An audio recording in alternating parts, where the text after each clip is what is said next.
Welcome to the slop farm. Enjoy the video. You start by confirming the right anchor for the load and material and why that matters. It prevents pull-out and wall damage.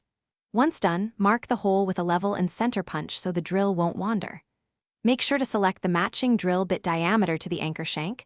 This controls expansion. Drill slowly, keep the bit perpendicular, and clear dust from the hole.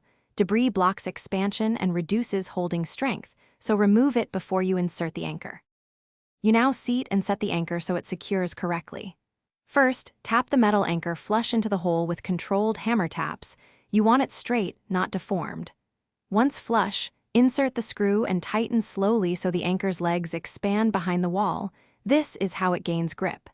Make sure to feel resistance. If the anchor spins, back out and re-evaluate the hole. Use a torque-limited driver or switch to a hand driver near the end to avoid. You finish by checking the fixture alignment and final tightness.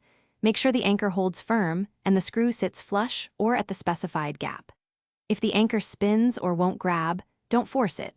Remove it, inspect the hole, and either slightly enlarge the hole for a larger anchor or switch to a toggle or longer anchor designed for hollow cavities. Make sure to consider backing plates for cracked drywall. This increases surface area and prevents pull-through, which is the common failure mode. Thanks for watching. Consider subscribing if we helped you today.